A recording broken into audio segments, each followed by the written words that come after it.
I'm with you.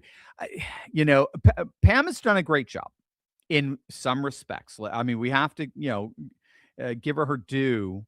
She's done great work. There have been a lot of arrests. There have been some big key indictments. James Comey being one of John Bolton.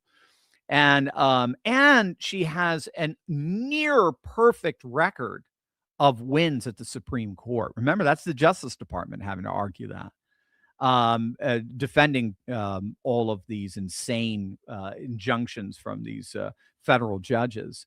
I think it's a 96% win rate. It's like, 23 out of the last 24, something akin to that. And if it loses, generally it's losing on a technicality. It's not really the merit of the case, so it can get re-adjudicated. So she's done some really good stuff.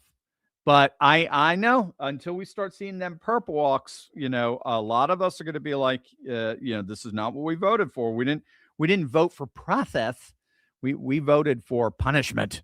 We want people held responsible. So I'm with you, Johnny. Invisible Man. I grew up in New York City, left 30 plus years ago. Will never go back. New York City is cooked. I'm with you, Invisible Man. Yeah, I grew up in Connecticut, about 40 miles from the New York border. And my daughter's there now in the city. Yeah, I mean our MARC train ride from Milford, Connecticut to Manhattan, right into Grand Central Station. It was like not even 90 minutes or so. So we loved going into New York during the Giuliani years, and even to a certain extent, the Bloomberg year before he started going too wacky. And it's a tragedy, but it's what's happening as part of this post-American turn that the Democrats have taken.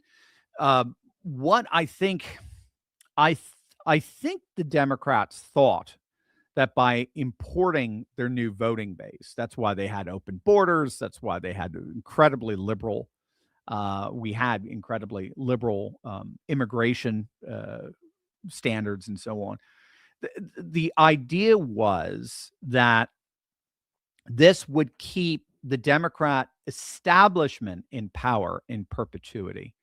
But what's happening, frankly, to their shock, and Schumer's finding this out the hard way. I think it's one of the reasons why Nancy Pelosi's finally leaving.